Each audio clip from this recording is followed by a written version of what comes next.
కేంద్ర హోంశాఖ ఈ పద్మ అవార్డ్స్ ని కొద్దిసేపటి క్రితమే జాబితా విడుదల చేయడం జరిగింది. ఏడాది మొత్తం 131 మందికి ఈ పద్మ అవార్డులను ప్రదానం చేశారు. పద్మ విభూషణ్ 5 మంది ఉన్నారు. ఆ పద్మభూషణ్ 13 మందికి, పద్మశ్రీ 113 మందికి ఈ యొక్క అవార్డులను ప్రదానం చేయడం జరిగింది. వివిధ రంగాల్లో విశిష్ట సేవలకు గుర్తింపుగా ఈ అవార్డుల ప్రదానోత్సవం జరిగింది. ముఖ్యంగా కళలు, సాహిత్యం, విద్య, క్రీడలు, వైద్యం, సామాజిక సేవల్లో కృషికి గౌరవంగా ఈ యొక్క పద్మ అవార్డ్స్ ను ప్రకటించడం జరిగింది. అయితే తెలంగాణ, ఆంధ్రప్రదేశ్ కు సంబంధించి సైన్స్ అండ్ ఇంజనీరింగ్ లో చంద్రమౌళి, అదేవిధంగా కృష్ణమూర్తి బాలసుబ్రహ్మణ్యన్ కి, కుమారస్వామి తంగరాజ్ కి, అదేవిధంగా కళారంగంలో తెలంగాణ నుంచి దీపికారెడ్డి, వైద్య రంగం నుంచి గూడూరు వెంకట్రావు, అదేవిధంగా విజయానంద్ రెడ్డి మరణానంతరం కూడా ఒకరికి తెలంగాణ నుంచి రావడం జరిగింది. పశు పోషణ రంగం నుంచి శ్రీరామరెడ్డి మామిడి అనే వ్యక్తికి కూడా ఈ పద్మశ్రీ అవార్డు వరించడం జరిగింది. ఆంధ్రప్రదేశ్ నుంచి కళారంగానికి చెందిన గడ్డే బాబు రాజేంద్ర ప్రసాద్, అదేవిధంగా గరిమెల్ల బాలకృష్ణ ప్రసాద్ ప్రస్తుతం చనిపోయారు. అదేవిధంగా మాగంటి మురళీమోహన్ కి కూడా ఈ యొక్క ఆర్ట్ సంబంధించిన రంగం నుంచి పద్మశ్రీ రావడం జరిగింది. ఆంధ్రప్రదేశ్ నుంచి సాహిత్యం, విద్యా రంగంలో కుటుంబ శాస్త్రికి ఈ పద్మ అవార్డ్స్ ను ఇవ్వడం జరిగింది. మొత్తంగా తెలుగు రాష్ట్రాలకు సంబంధించిన ప్రముఖులకు, అంటే వివిధ రంగాల్లో సేవలు అందించిన వారికి సేవలను గుర్తిస్తూ ఈ పద్మ అవార్డ్స్ ని కూడా ప్రదానం చేయడం జరిగింది. మరి ఆ 131 పద్మ అవార్డ్స్ లో 113 పద్మశ్రీ, 5 పద్మ విభూషణ్, 13 పద్మభూషణ్ అవార్డ్స్ ను కేంద్రం ప్రకటించడం జరిగింది. ఎస్ గోపి, అలాగే క్రికెటర్స్ లో ఎవరెవరికి ఈ పద్మ పురస్కారాలు లభించాయి? క్రీడా రంగానికి సంబంధించి ఇటు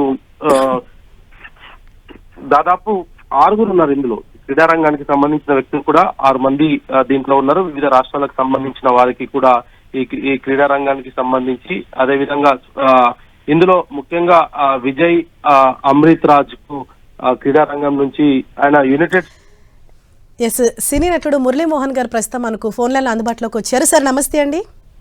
నమస్కారం అండి. సార్ ముందుగా మీకు హార్టీ కంగ్రాచులేషన్స్ అండి ఎన్టీవీ తరపున.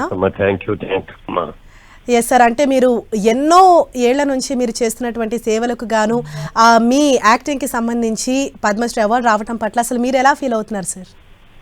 చాలా ఆనందంగా ఉందమ్మా. ఆలస్యమైనా గుర్తించినందుకు చాలా సంతోషం. మేము కూడా చాలా హ్యాపీగా ఫీల్ అవుతున్నాం సార్. ఇవాళ కేంద్రం ప్రకటించిన వాటిల్లో మీ పేరు కూడా రావటం అన్నది చాలా హ్యాపీనెస్ సార్. అంటే తెలుగు వారికి చోటు దక్కడం అన్నది చాలా ఆనందంగా ఉంది. అవునండి. అలాగే సార్, ఇటు రాజేంద్ర ప్రసాద్ గారికి కూడా అవార్డు వచ్చింది, పద్మశ్రీ. ఎస్ సార్, అంటే మీరు ఏ విధంగా సెలబ్రేట్ చేసుకుంటున్నారు సార్?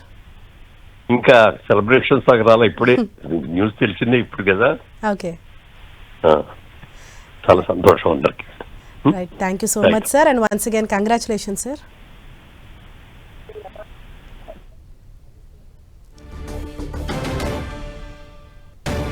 ఇటు సినీ రంగం నుంచి తెలుగువారు రాజేంద్ర ప్రసాద్ గారు, అలాగే మురళీమోహన్ కి పద్మశ్రీ అవార్డులు దక్కాయి. 113 మందికి పద్మశ్రీ అవార్డులను కేంద్రం ప్రకటించింది. అలాగే ఇటు 11 మంది తెలుగు వారికి పద్మశ్రీ అవార్డులు దక్కాయి. క్రీడా విభాగంలో రోహిత్ శర్మకు పద్మశ్రీ అవార్డు దక్కింది. ఎస్ గోపి మనకు అందుబాటులో ఉన్నారు. గోపి, మరి వీరంతా ఎప్పుడు ఈ అవార్డుల ప్రధానోత్సవ కార్యక్రమం అనేది ఉంటుంది? దానికి సంబంధించి ఏమైనా అప్డేట్ అందుతున్నాయా మీకు?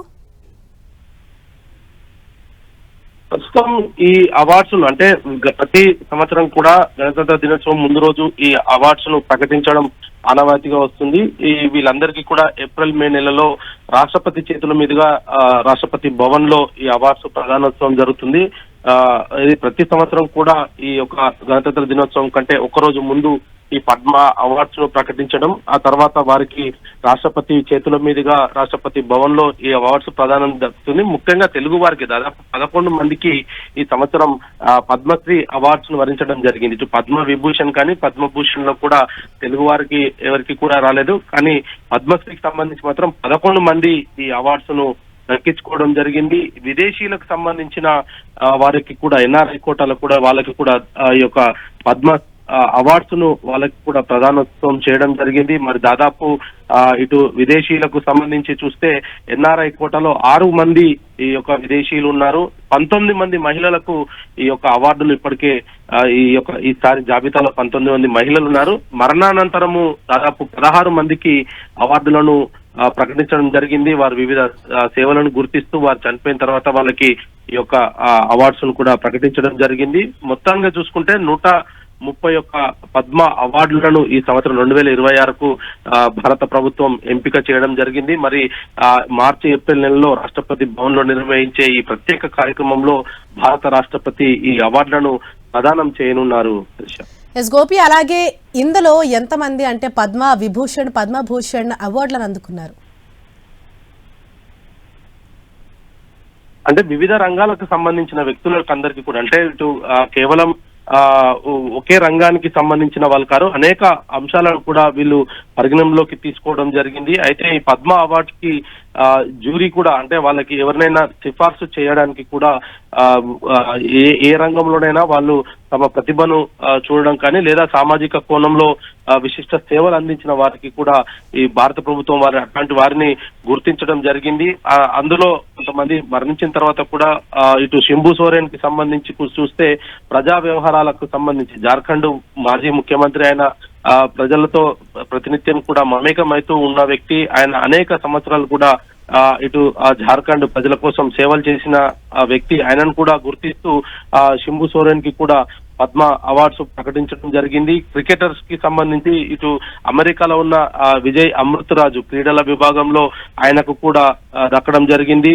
అదేవిధంగా ఇటు ఇంకా అనేక మంది ప్రముఖులందరికీ కూడా, అంటే వాళ్ళు ఇటు సామాజికంగా చేసిన సేవలను మాత్రమే గుర్తిస్తూ అవార్డులు ప్రదానోత్సవం చేయడం జరిగింది. కేవలం గుర్తింపు ఉన్న వారిని మాత్రమే కాకుండా గుర్తింపు లేని వారిని కూడా, సామాజిక సేవలో నిమగ్నమైన వాళ్ళను కూడా భారత ప్రభుత్వం గుర్తిస్తూ ఈ యొక్క అవార్డ్స్ ఇవ్వడం జరిగింది. మరి రాష్ట్రపతి చేతుల మీదుగా ఏప్రిల్ లో ఈ యొక్క కార్యక్రమము ఉండబోయే అవకాశాలు ఉన్నాయి. ఎందుకంటే ప్రతి సంవత్సరం కూడా మార్చ్ ఏప్రిల్ మధ్యలోనే ఈ యొక్క అవార్డుల ప్రదానోత్సవం జరుగుతుంది. మరి లిటరేచర్ అండ్ ఎడ్యుకేషన్ కి సంబంధించి కావచ్చు, కళలకు సంబంధించి లార్స్ క్రిస్టియన్ అనే వ్యక్తి జర్మనీకి చెందిన వ్యక్తి. ఆయనకు కూడా కళల విభాగంలో ఆయనకు ఈ పద్మశ్రీ అవార్డును ప్రదానోత్సవం చేయడం జరిగింది. మరి ఆయన పేరు కూడా ప్రకటించడం జరిగింది. మెడికల్ కి సంబంధించిన అనేక సేవలు అందించిన వారికి, అంటే ఇటు సివిల్ సర్వీసెస్ కి సంబంధించి చూస్తే కె విజయ్ కుమార్ తమిళనాడు నుంచి కూడా ఆయన ఇటు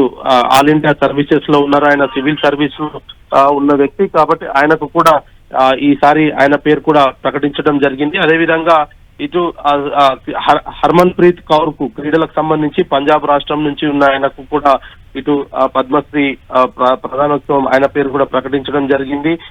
కళలకు సంబంధించి ఇటు రజనీ బాలసుబ్రహ్మణ్యన్ తమిళనాడుకు సంబంధించి తెలుగు వారికి కూడా 11 మందికి ఇటు వివిధ రంగాల్లో వాళ్ళ సేవలకు గాను గుర్తిస్తూ కూడా ఈ యొక్క పద్మ అవార్డ్స్ ను ప్రదానోత్సవం చేయడం జరిగింది. మొత్తంగా చూసుకుంటే 113 మందికి పద్మశ్రీ పురస్కారాలు ఈసారి దక్కడం జరిగింది. 13 మందికి పద్మభూషణ్, 5 మందికి పద్మ విభూషణ్ ఇవ్వడం జరిగింది. ఇందులో బాలీవుడ్ కు సంబంధించి కూడా ధర్మేంద్రకు కళలకు సంబంధించిన విభాగం నుంచి సినీ నటుడు ధర్మేంద్రకు పద్మ విభూషణ్ ప్రకటించడం జరిగింది. అదేవిధంగా ఇటు థామస్ సామాజిక సేవ చేస్తున్న థామస్, అదేవిధంగా రాజను, పి నారాయణను, అచ్యుతానంద్ వీళ్ళందరికీ కూడా ప్రభుత్వం గుర్తిస్తూ వాళ్ళకు ఈ పద్మ అవార్డ్స్ అయితే